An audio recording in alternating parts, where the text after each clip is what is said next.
Sports Reception Perception, joining us. I don't know, I haven't called you this, but I'm gonna call you like the lost Hemsworth brother. Um, Meeting you I can see finally it. I can in see it. in Indy, dapping you up. Yoked as hell, the lost Hemsworth brother himself, Matt Harmon, joining SBP again. Thanks for coming on, talking about this hectic, crazy team that we call the Saints.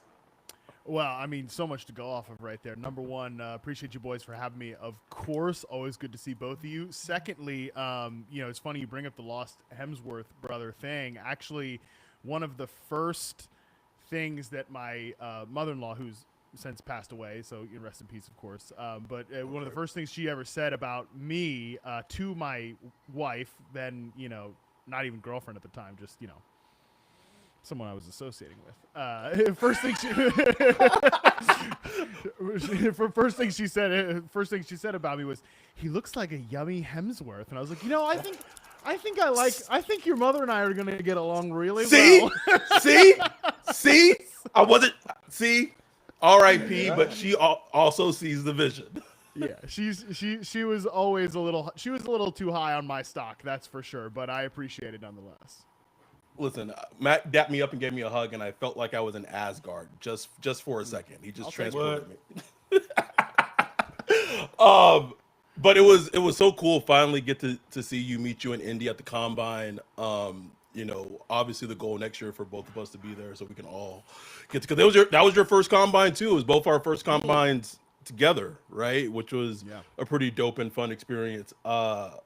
These fucking Saints. Oh, so we kept it a little buttoned up last time you had you on the show. This time I feel like we need to just be ourselves because Yeah, let those buttons down, bro. these fucking Saints. The biggest news, probably since free agency came out a couple of days ago, as my daughter's like being wheeled in to get like an emergency, getting her appendix taken out. I'm like, so much happening on that Friday. Saints, Derek Carr may be out for the season, shoulder surgery, allegedly, maybe what? And seems like all hell's kind of broken loose on airline. What was your first thought reaction when you heard the news? First was I gotta text Adam about this. That was That's first. that was my first thought. We need to get in a group text together. So I got you. Ryan, I got can you. get you in this the next Yes. time. Yeah, Adam Gotcha. is Bring Rosenthal in. Bring everybody. bring everybody in because that was my first thought, and my second thought was, man, I mean, for a team that no offense, is like basically irrelevant. No, none taken, buddy. for a team that is basically like in the league, scale, pretty irrelevant. They got to be like the weirdest team in the league, man. I've been saying it all off season, and then this was just like the cherry on top of that because what has like under the surface, and you guys have done a good job reporting on this and discussing it. What has already felt like weird bubbling under the surface kind of tension is now basically laid out for the world to see. I just wrapped taping Football 301 with Nate Tice, and we talked about this where it was already like, hey, quarterback is a need for the Saints and like is a possibility for them early in the first round at the 9th overall pick. Now it's like everybody's going to be saying that. So it's no longer like a hipster thing. Right. Exactly, and that's what's so funny about it. And it's always funny to me when I watch like national people that cover the entire league, Greg Rosenthal, everybody. And when the Saints come up, it's always followed by a sigh. Like, and now we got the Saints. I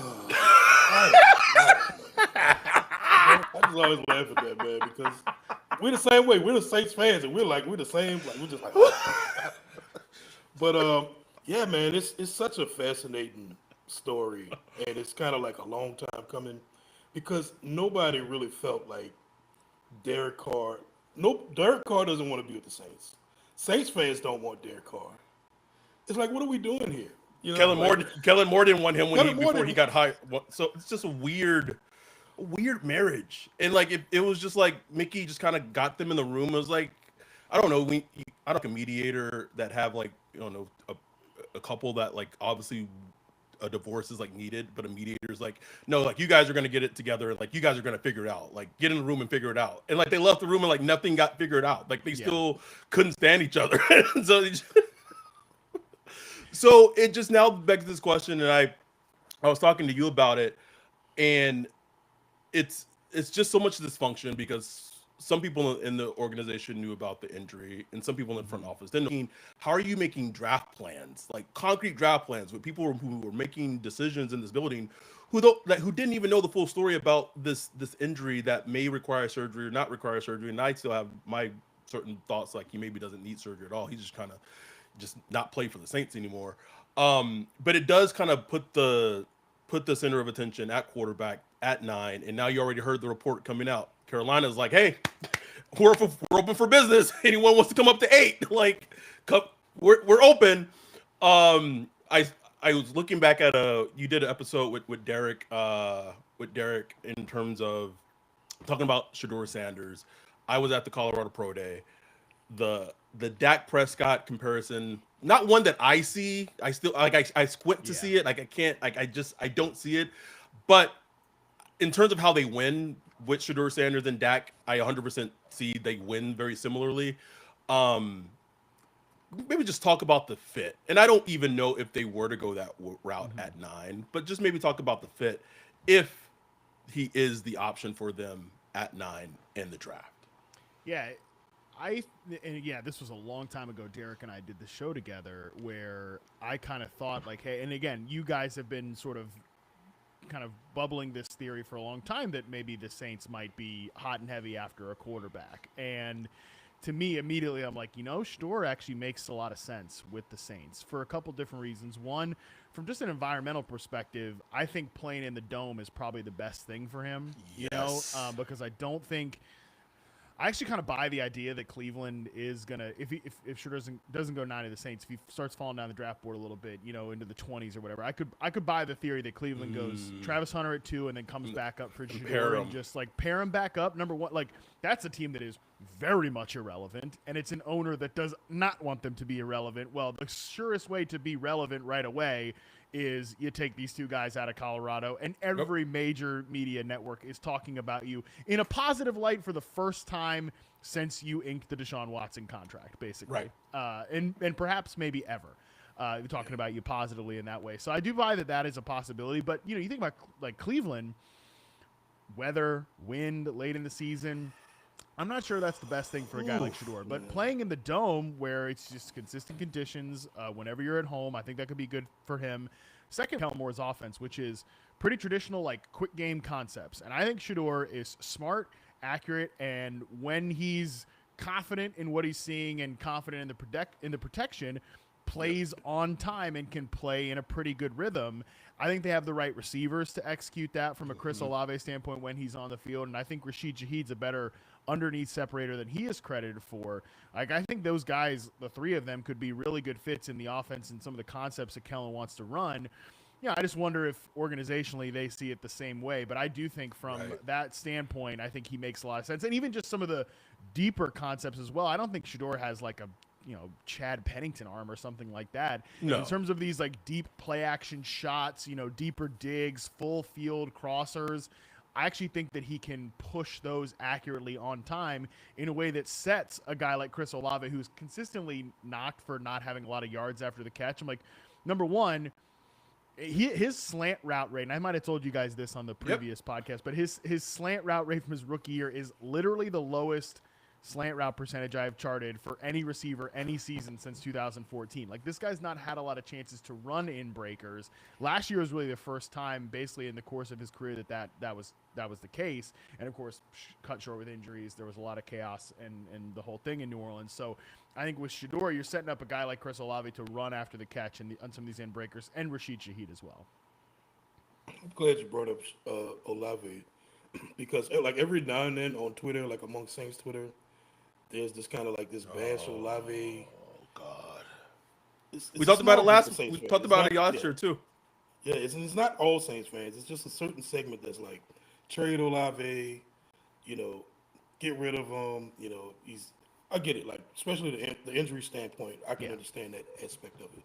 But even before like the concussions this year, it was just like there's some people that just don't like him for some reason that I just don't really understand. I mean, the kid has put up, over 1,000 yards with Andy Dalton and Derek Carr and Jameis Winston, like multiple seasons. Um, what is it that can be unlocked? I think the biggest thing is he doesn't score a lot of touchdowns. Mm-hmm. But to me, I don't know if that's like an ability thing. That seems more like just a usage, a deployment thing. Yeah, I mean, one of the best receivers we've ever seen play the game, who just recently retired, Julio Jones, who me growing up a Panthers fan and you guys as a Saints fan, we were all familiar with what Julio Jones can do. Yep. We were all familiar. But that guy had like touchdown scoring problems, and I think most of that was just, not a Julio Jones issue. That was mostly just, usage and some of the quarterback stuff and everything like that. So I think that a guy like Chris Olave, who separates really well and against man coverage, like you can get that guy to score 8 to 10 touchdowns in a season, no problem. Your team has to score a lot of touchdowns. The Saints have been, and I obviously doing like a fantasy football show, we talk about this a lot. The Saints have been like overloaded on weird touchdown vultures. I mean, you had like a season, obviously you got the Taysom Hill thing, of course. Right. You had a season when like Jimmy Graham was stealing a few touchdowns in there the last couple of years. Jimmy Graham had like 5 receptions and 5 touchdowns. Exactly. So like they have like they've cornered the market. They've hoarded like touchdown vultures that aren't even running last backs. year. Yeah, like MBS last. Yeah. They've always got like a random receiver that pops up or something like that. So I think a lot of it has just been circumstantial. And again, the team is not they've been high in like points scored, but some of that has been from these like random role players ish. But yeah, I think Olave is a great player. He also is the type of quarterback though that.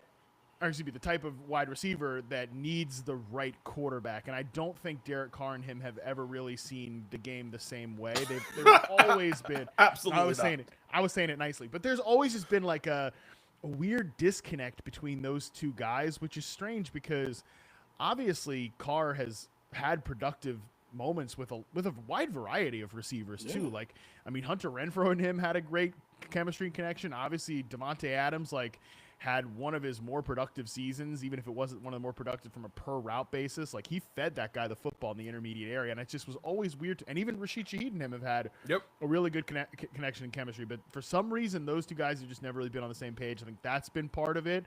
But also, like, he's the type of guy that you don't just necessarily give Chris Olave, like, a bunch of Mickey Mouse touches underneath or anything like that. He is a real deal route runner, and that does require the right, like, timing and anticipatory passer. Or I think you hit on the money because me and Ryan this has been on our avenue for like the last 2 seasons. Like Chris Olave will be open, and like Derek Carr does not, like, he would not look his way at all. Like it was just like he wasn't even on the field. It really felt like after that Jags game, it was like Monday Night Football, Thursday Night Football, Monday Night Football game, prime time, when it goes viral that like he was like yelling at Olave for like running the wrong route. Which he didn't run the wrong route. He run the right route, but he like it just seemed like everything after that has just went sideways completely, and they just have not been on the same page and what have you. But so there's also this theory that I've heard, and I feel like this is what's really going to plague the Saints between now and draft day, is do we just go quarterback at 9? Like, do we just whoever it is, whether it be Shador, Dart, maybe Milroe, because I do know they loved Milroe before he kind of cratered in the last 5 games at Alabama, but they had a very strong like infatuation for Milroe. Prior to then, do they just go to quarterback at 9, or do they do this thing where they want their cake and they eat it too, and they go best BPA? Do they go a Tyler Warren or a Tetsuo McMillan at 9? And then whoever quarterback they have the affinity for, if that quarterback is falling, trade up and get that quarterback later in the draft, and whether that be using their 40th overall pick, or knowing this team, they may trade next year's 2026 first, and that pick just gone. Just knowing how this team operates. But we'll talk about Tet, but just talk about like maybe what you're thinking, what your thought is of like the asset management is if they were to go that route of a Warren or a Tet at 9, and then coming back at some point in the draft and getting their quarterback later. I guess it depends on where the quarterback is. I do think a lot of teams will flirt with this idea because I think that when you just look at the back half of the second round, like let's say the Saints don't go quarterback at 9. Like, where's the next spot for a quarterback? Like, this whole chunk afterwards from, like, Bears, Niners, Cowboys, Dolphins, Colts, Falcons, Cardinals, Bengals, Seahawks, like, Bucks, Broncos. That's the one to me. Seahawks, I get. I could see it just because the Darnold contract is essentially a 1-year deal, but that would feel pretty tough. Like, your whole kind of offseason is, hey, we're rebuilding the offense under Gary Kubiak and Sam Darnold. He's a great fit in this offense, and then you're going to kneecap him on draft night. That does feel a little tough. But I think once we get to, like, Pittsburgh and the Rams in the back half, those are, like, actual quarterback teams. But with Pittsburgh, let's say they actually sign Aaron Rodgers, which somehow still has not happened. I don't think they're going first-round quarterback if they take Rodgers. Like, you're trying to win. Like, you're trying to win that this year. The Rams would then become the interesting one at the 26th overall pick. And I do think just because they're like the Vikings at 24 are an interesting team to trade down because they don't have a lot of picks because they traded their future picks to get J.J. McCarthy last year. So I think that's the team that you might be looking to jump.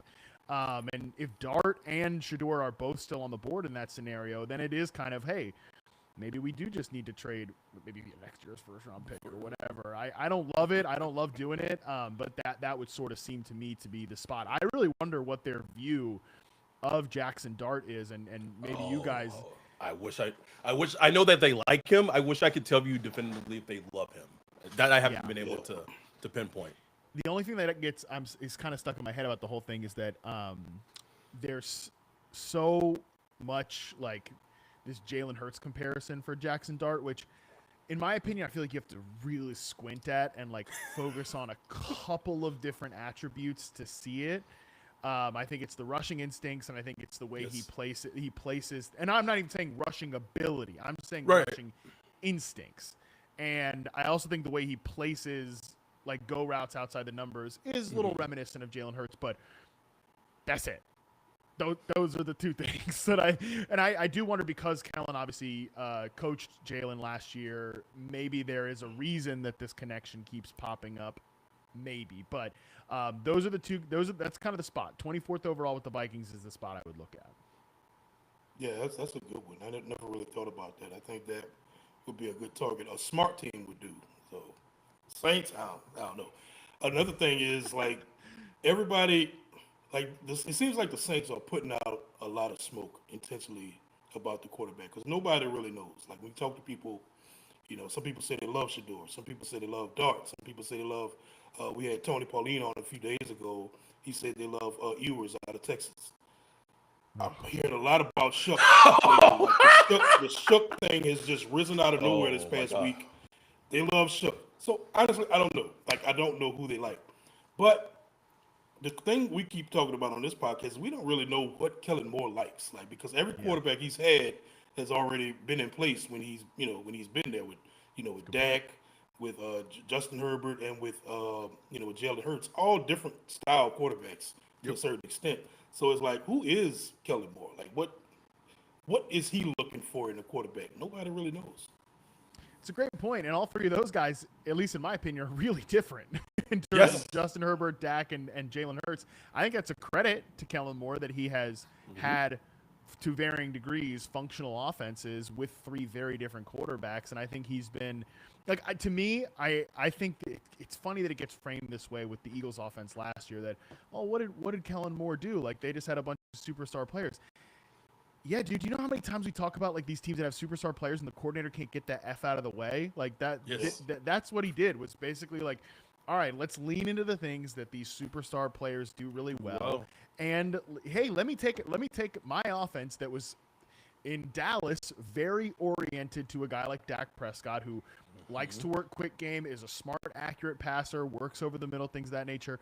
Like, that's not Jalen Hurts' game at all. Well, no, we didn't see a lot of those passing concepts. We saw a little bit of like, hey, let's get Devontae Smith more slot routes than ever before, which I actually think would be pretty cool if Chris Olave could be on the field to run some of those routes. That would be a great way to get him some layups, but we can do a little bit of that. But other than that, like, yeah, we're still leaning into what A.J. Brown and Jalen Hurts have done really well together all this time. So that's a great point that, like, we don't know what a Kellen Moore quarterback looks like. All these three guys are inherited, and they're all very, very different. So that's why I think you're probably getting a lot of like, well, they like this, they like this, they like this, they like that, because he probably does like different aspects of all of these guys. And Right. I also think it's fair to ask, because to bring it all the way back around to the Derek Carr point, 99% of people, probably including Derek Carr himself and a lot of people with the team, are like, yeah, it's probably about time this marriage ends.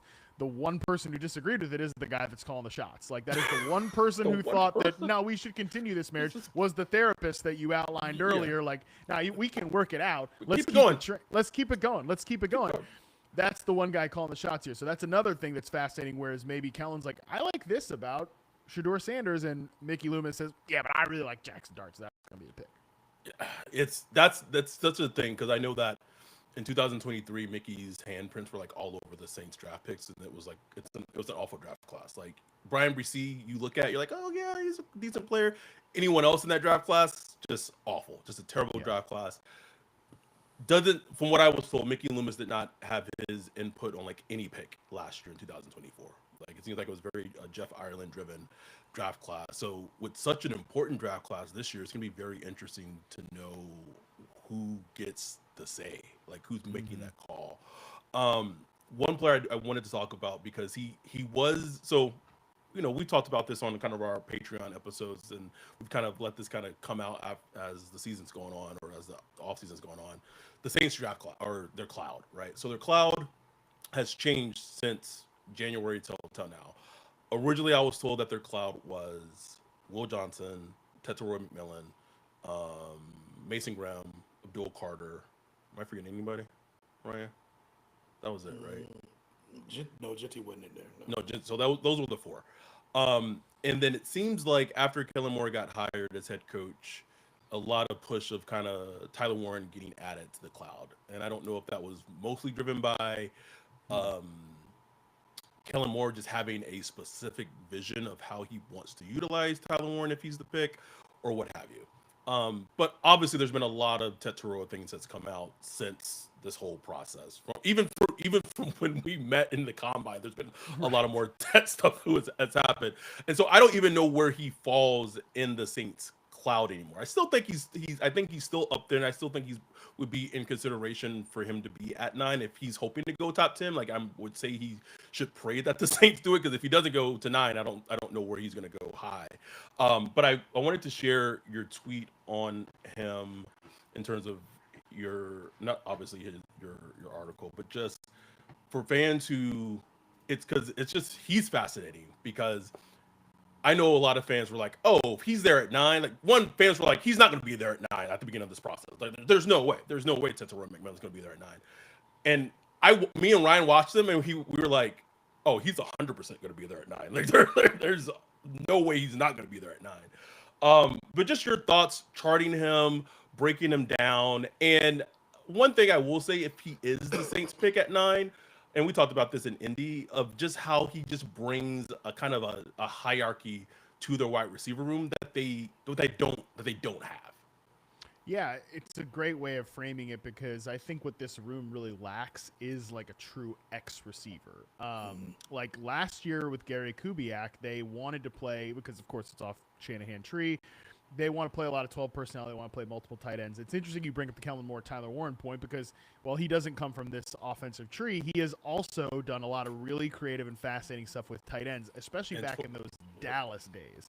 I can't remember now who, like, they would always have like a random Schultz. Well, yeah, I mean, Dallas specializes in like white Big Ten. Oh my God! Who basically it's crazy.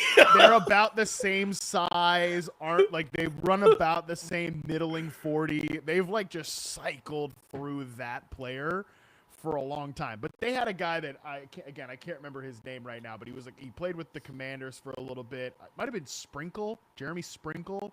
Oh, yeah, that name sounds familiar.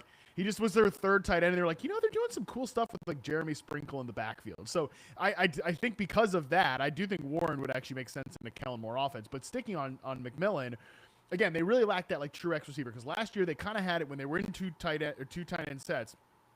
Rashid Shaheed's not a guy who is going to be your X. He's going to be your move around slot flanker type. So Olave kind of had to be that X receiver and run a lot of those think about like the big in-breaking routes that like Brandon Ayuk or Nico Collins runs in this offense. Like Chris Olave can run those routes, but I think also because he is a speed guy that you want to get working in the intermediate area, he makes a lot of sense as a Z receiver, the flanker. So I think adding McMillan into this offense immediately puts Olave in that role, kind of has Shaheed and him kind of rotating and working together. You're going to put guys in, like, defenses in conflict. If one of those guys is the on-the-ball slot receiver and the other is moving between slot flanker and on, like, pre-snap motion, full-speed motion at the snap concepts, and you go back and watch, especially early on in the season with the Eagles offense where, like, A.J. Brown and Devontae Smith are doing some of that switch release action. Yep. And I'm not even talking about what Tet's bringing from like a production standpoint. Right. He just allows you to have that back, what I've called like the sacrificial X receiver, and McMillan obviously. I love that term. Oh, that's a great term. Well, you're hoping McMillan's not a sacrificial X. Yeah. Ninth overall. But just simply like on some of those concepts, he allows you to do that. So that's what I mean by like him unlocking this receiver room and like hierarchy perspective. In terms of him as a player, he's like a tier 2 receiver prospect for me. Last year, the guys all went in the top 10. Harrison, Odunze, and Neighbors are all tier 1 prospects. I think Travis Hunter, if you're just viewing him as a wideout, is a tier 1 prospect. Yep. So there's kind of a drop off then to guys like McMillan. And look, I mean, Brian Thomas, we talked about him last year. Man, I viewed him as a tier 2 prospect. Wrong. I was so wrong on Brian Thomas Jr. He obviously way outkicked those expectations. So that type can become your number 1. I just think he's a little bit like Cortland Sutton to me. I mean, you look at the route chart here. Those like deep in breakers, that's very Cortland Sutton-esque. Like can be your number 1, but probably best as like a high end 2, which I actually like the idea of him and Olave kind of sharing that number 1 wide receiver title for a team. Yeah, man. And watching him, like those comebacks, man, he would come back like I don't know what, bro. I'm like, what the hell? And it's so hard to try to come up with a comp for him. Like Drake London got thrown around a lot early. I was like a poor man's AJ Green, maybe. I don't know. It's like I call him Cortland Sutton when we did our. Cortland Sutton is like a good one, but I don't remember scouting him, so I can't really put my finger on it. This is like the same family of wide receivers where if we're talking about like I think Michael Thomas, speaking of former Saint, he's like the peak of this archetype, like the better than you think separation X receiver. Right. Man, it's a shame that Michael Thomas never got to play with a guy who could really activate him downfield. And, I know I'm preaching to the choir. It's also funny, by the way, people, if they sign up for a reception perception subscription, they get Please do. Thank you. I appreciate it. If you look at the full history data, go back and look at like Michael Thomas's alignment data. This time of year, everybody's like, yeah, this guy could be a big slot receiver, just like Michael Thomas was for the Saints. Like, no, that guy was playing as the X receiver. He was out there as the X. He just ran a lot of quick in breakers because that was what Drew Brees did. Brees but could throw at the time. Exactly. So he's like kind of him and Drake London to me are like 1-2 in this archetype. I don't view McMillan in that grouping. I think he is more in this Sutton or Michael Pittman type tier. And Michael Pittman isn't the Colts X receiver because they have like the sacrificial X receiver in Alec Pierce. Alec Pierce. Yeah, he is the sacrificial X. So they move Pittman around a little bit. And I actually think McMillan, you think about those comebacks, you think about some of these deeper in breakers, he could really be used well, kind of deployed off the line of scrimmage. It's like I look at it and I would hate it from an asset prospect wise because I just think like if it does take a 2026 first round pick, that pick probably is top 8, top 7, knowing this team. But I could see how as an organization they could sell it, right? Like, hey, we're gonna get a McMillan at 9, we're gonna get a Warren at 9, and then we're gonna come back and we're gonna get our quarterback, and then we have an offense for like we have AK, we could draft a running back later, then we have a full receiver room. Yeah, our offensive line is, when healthy, because that's something they love saying. When healthy, our offensive line is pretty decent. Yeah. And so this young quarterback of the future, maybe that quarterback doesn't even have to start it right away. Maybe Spencer Rattler can go out there a few games, take his lumps, and kind of just sell it to the fan base, and maybe even sell it to themselves of whoever the quarterback is walking into a situation where it's not as dire as it may be as most quarterbacks are walking into situations as rookies. Yeah, I can see it. I would I'm not saying I would totally buy it, but I could like nod along with the sell there because right now it's just the Saints have interesting players. I mean, Alvin Kamara's coming off another great year. The offensive line, I think, when healthy is big, but when healthy did outkick expectations last year. Some of that was the scheme, but I also think Kellen Moore has done well to adjust to offensive lines previously. And then Olave and Shaheed, again, when healthy, are a really nice 1-2 punch. The problem is, like, just like we saw last year, I mean, I cannot tell you how many times, like, when I was filtering rookie receivers for the reception perception rookie report, I'm like, Mason Tipton is just, like, baby, popping up with a stone cold 0 yards per route run against man coverage. I mean, just like what the depth just falls off so quickly. So it's okay. We got a 30-year-old Brandon Cooks to save the day, buddy. Don't worry. Oh my God, I keep forgetting about that. But yeah, that is a thing that is happening. That is a thing that's happening. That's got before the Derek Carr thing happened. That had to be like the weirdest part of their offseason, and what has been a weird offseason was like, you know what we really need? We really need a reunion with Brandon Cooks. Well, they wanted Cooper Kupp, and then he wanted like more. He wanted like two years, and they were willing to meet the $15 million or whatever in return. And then he said he wanted like more years, and that's when they were like, yeah, we're out. Yeah, we're out. Those years in Seattle are fake anyways. He'll be with Seattle 1 year, and then that's probably about it. Exactly. No, but obviously the Saints do want like an X type receiver. They want that. So who else? Like, if you don't go Tet, who else in this draft fits that mold? Like, is it Trey Harris? I know you did a recent episode on him I listened to that was really good because he's like a guy, you see his size. Like, I don't watch any college football for the most part, so I just look at the size and the profile and stuff. I'm like, oh, this looks interesting. And I put it on, and I'm like, something's missing here. Like, because he's making, like, the production is crazy, but something's missing with Trey Harris. Like, what's going on here? Yeah, Ryan, the rest of the route tree is what's missing.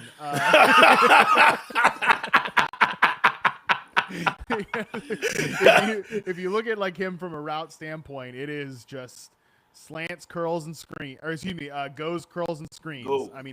Just very like if we talked about Tet McMillan is on the better separator, better in breaking route family of the X receiver.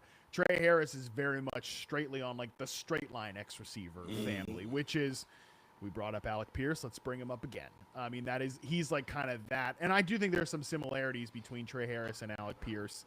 But there's, again, this is a very volatile archetype of player, but he's certainly an X receiver candidate. And I think early on he might be useful because he can really run that 9 route, man. And he can work back on curls. I mean, 29.4% of his routes charted for reception perception were curl routes, which is outrageous. But 87.8% success rate. Like he can get the routes that he was asked to run. He can do it. I mean, he's got a lot of experience doing it. He better be good at it. He was good at it. So I think you can have him kind of start out as that sacrificial X receiver and hopefully along the way become more of a target earner. So I think Trey Harris, again, if we're thinking about this family of receivers, the peak of this family is probably DK Metcalf. Like, you want him to sort of push along that archetype, that part of the archetype. But the low end of it is very low. I mean, shoot, if the mid range of it is freaking Alec Pierce, like, we're not Traquan Smith, like it. Oh my God! You know who he actually is very frighteningly similar to Trey Harris from a reception perception standpoint. Like, their prospect profiles eerily similar. Terrace Marshall out of LSU. No, I know. And look, I mean, Terrace Marshall, I actually thought he was an interesting prospect because he, just like Trey Harris, he actually has good overall success rate versus man and press numbers. But it comes on a very limited menu of routes, and Marshall just never really kind of pushed beyond it. Even when he had like a little moment with the Steve Wilkes Panthers, I think late in his second season, it was, go back and watch those routes. I mean, well, don't, dude, please do better things with your time. Oh. Don't. Just take my word for it. It was all 9s and slants, which was exactly what he did in college. So, like, that's the low end of that archetype, which is obviously pretty low. I'm just curious of what your overall thoughts, because this receiver class has been shed on. Because it's just, when you've had past receiver classes that have just been outrageous just in terms of the prospects it has in it. And I feel like the quarterbacks in this class is kind of getting this. It's kind of getting the same thing. Like when you come off a quarterback class that had Drake May, Caleb Williams, like Jaden, like feels like this. Yeah, like this quarterback class is getting a little unfair. Like I get it, it's not as good as last year's, but it's not. I feel like it's being a little harshly. It's like, oh, this is like Kenny Pickett's draft class all over 2022. It's like, let's calm down a little bit. It feels like the receivers in this draft class, the receiver class in this draft class is getting that a little bit. So after you've broken down this receiver class and for the most part and kind of worked through the guys in this class, what's your overall impression of this receiver class for the upcoming 2025 draft class? I think we've been really spoiled by receiver classes of late. I mean, you think back to 2020 where, I mean, shoot, like there was a bunch of guys that went in the first round, like Henry Ruggs went off the board first, which everybody knew at the time wasn't going to age well. But like Henry Ruggs, Jerry Jeudy, CeeDee Lamb, Brandon Ayuk went, and then Justin Jefferson, Jalen Reagor, like those guys all went in the first round. And then T. Higgins went in the second round. I was going to say, you look in the second round, like T. Higgins, Michael Pittman, like there were some damn good players that went in the second round that year. And then obviously 2021 has Jamar Chase, Devontae Smith won the damn Heisman, Jalen Waddle was a top 10 pick.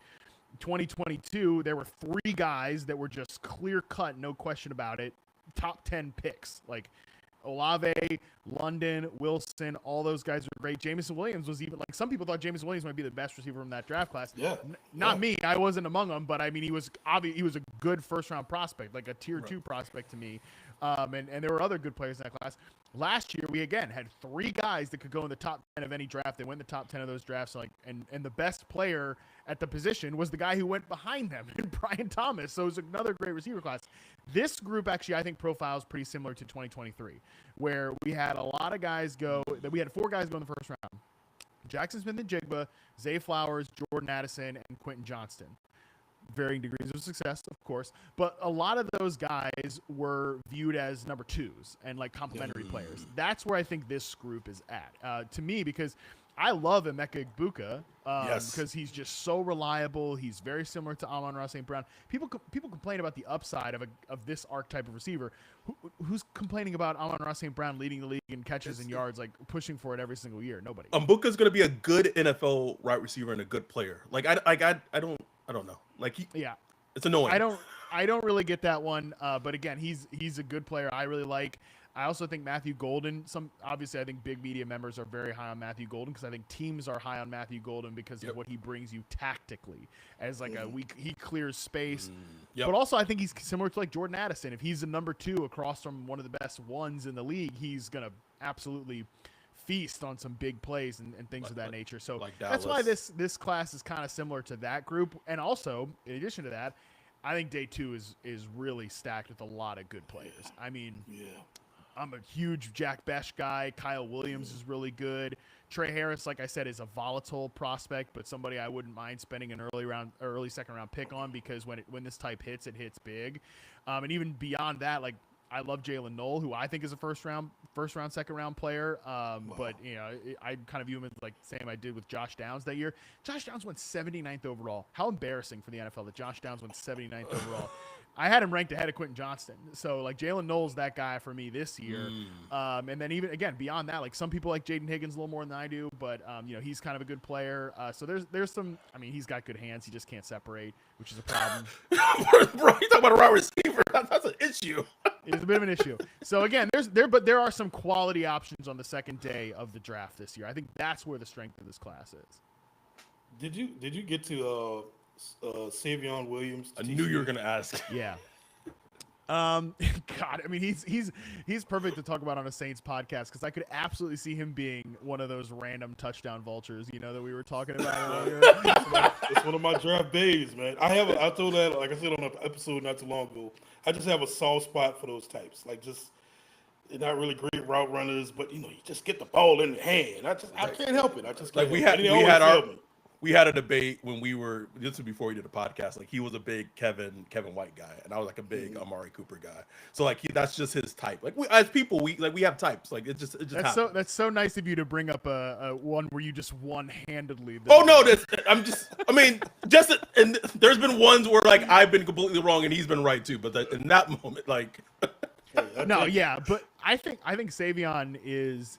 I think I he's like probably Savion, by the way. Yeah, I like he's Savion myself. What I will say for him, and he's going to be in the rookie roundup on reception perception, which will come out the week of the draft. So like kind of mini, he might end up getting a full profile, but he'll definitely at least be in that one. Interesting. What stands out with him is I just think he has really good hands. Like for a guy that is kind of a gadget player, and at least he's sort of viewed that way. And look, he can't run routes like at this point. It's just the routes between what's going on the right side of the field, which is Jack Besh's side, versus what's going on the left side of the field. It is like really night and day. But I will say I do think, other than the Stanford game, the first one of the year, which was a mess for Savion from a hands perspective, other than that, he like cleanly catches the football really well on kind of these downfield routes. So I think there is something there, but I tend to think, which is why I said about like the Saints and kind of the touchdown vulture thing, I could see him as more of just like kind of a nebulous positionless type player, which that always does worry me because it's just really hard to like work those guys into the flow of your offense. One of the last ones I have for you, and I know you don't do reception perception for tight ends, but the Tyler Warren thing is so fascinating to me because just watching him, you see a lot of his production. It comes off like wheel routes where like no one's on him. Like you don't really see him screens. You don't really see him like lined up and maybe asked to beat like a linebacker, beat a safety. To his credit, like that's some of it. Like he was schemed open, and that's not his fault. But I would be just so fascinated to know, like, hypothetically, like what his perception would be, because he's a player that it's very a la carte in terms of player working out this offseason. He's not working out for anyone unless teams are interested in drafting him. So you're not going to have anything on him unless you're bringing him into your building and you're working him out yourself. So he's just a fascinating player to me just in general. I just want to know your thoughts about Tyler Warren. No, yeah, I've watched him and Colson Loveland, obviously, and I think it's interesting how these two guys have been framed throughout the course of the process, because it feels like Loveland is sort of he's you got to have the right system, you got to have the right this, that, and the other. What? He's sort of like a flex tight end type. Yeah, I think he's so much more just like the regular inline guy. Yes, yes, he's a better blocker than me. He's a very like gives a lot of effort. He was playing through a shoulder injury this past year, so you never know how much like that affects him and everything. But like I agree with you. I think he's a good blocker and like somebody that I would just be comfortable as my traditional inline tight end. Who also you split out and do some fun stuff with, of course. Warren, I do feel like is a bit more. Like, I don't want to say he's like Brock Bowers, because that's like obviously Brock Bowers just had this dynamic year, but Bowers was a guy that was deployed all over the formation, and he went to a team last year that had like a target vacuum. And there's just not a lot of teams that want to make the tight end the first read in the concept. There's not a lot of plays where the tight end is the first read of the concept, unless you're doing stuff to design that guy targets. And the Raiders designed the shit out of some targets for Brock Bowers, because of course they did. They have one good receiver in Jacoby Myers, and the rest of their depth chart's a mess. So I'm actually interested to see what happens if they added like another X or something like that. Like what does, I mean, Bowers will still be great because it's Bowers, but Warren in that way, I do think that he's going to more so take the right coach and the right vision to sort of scheme those things open. I think Sam Laporta with the Detroit Lions is kind of like a good comparison for him, because like Laporta is another guy that he gets credited as a better blocker than he is, because he comes from Iowa. He plays for a hard-nosed Lions team, but he's more of like I'll get in the way as a blocker. Not a net negative, but I'll get in the way as a blocker more than like, I'm digging dudes out in the run game. That's to me what Tyler Warren is. And he's also like a lot of those Laporta. This is why Laporta's production fell off when Jameson Williams emerged last year, because again, those are more threatening plays within the concept of the routes and everything like that. So I do think that's why Warren and sort of Laporta it makes sense to me. But that also, by the way, makes sense if he's the 10th overall pick by the Chicago Bears, who just hired Ben Johnson, obviously from the Detroit Lions. Right. Yeah, that's perfect, man. I can't stress enough for people. Everybody loves the charts you put up and stuff like that, but like sign up for reception perception, a couple of bucks a month, and read like the actual write-ups, because the write-ups are like the best thing about it. Like you go deep into detail, and it kind of paints a real picture that goes along with the chart of who these guys could really be. I love reading them on like every which one you put out. I just love reading it because you just really get a good vision of what this guy projecting into the NFL. Like what can they really be in the NFL? Yeah. And I love the way you paint the picture just through words. Appreciate you, man. Yeah, that's my favorite part too. Like, yeah, obviously the charts get a lot of attention, but a great one is like we talked about Jaden Higgins. Like, yeah, he does not separate. He does not come out with like success rate versus man press numbers that you want from an ex receiver, which is what he was playing with Iowa State. But I talked about in the write up, like, what if he does get a role change similar to like some of these guys that we've seen have these sort of same success rates? That's all. Like, don't just never just look at the chart and be like, this guy sucks, this guy's good. Right. Like, kind of why is that is the case? So. I appreciate it. I try to put a lot of effort into the write-ups, and I appreciate you actually saying that that at least somebody's out there reading them, Ryan. At least somebody's out there. Yeah, we reading them, bro. No, we read them. Just before we let you go, man, talk about your growth of reception perception. Where it was, where you've come from. Seeing you on Twitter. Getting to know you on Twitter, dating back to like 2011, 2012 to see where you are now. You had a whole ass conference talking about reception perception recently, working for Yahoo, the whole glow up. We talked about this last year, but just talking about the glow up that is Matt Harmon, man. Like, how has that whole journey been for you? Yeah, I appreciate it, man. It's been the conference you mentioned, the Sloan MIT Sports Analytics Conference. That was such a cool opportunity that only happened because one of the guys that was organizing it happened to listen to Reception Perception, the show, and was like, this is probably the perfect fit for us. So shout out to Carl. Carl McKay was the one who put that What's up, together. Carl? And yeah, shout out Carl. So it just I just left feeling there. There's a room full of like 200 plus people listening to me talk about this thing that I created in my 1-bedroom apartment in Lynchburg, Virginia, like 12 years ago, and bunch of people ask me questions about it, more thoughtful questions than me. A lot of people like, have you ever thought about having AI, automate this for you? I'm like, have you ever thought about, I don't know what the hell you're talking about. Wouldn't know. You ever thought about it? I don't know the first thing about AI, and also I like doing the work, and that's the thing to me is that I every year I enjoy doing the work, and I find it more gratifying than ever, and that's really where I'm at right now. I mean, yeah, the cool part is like there's never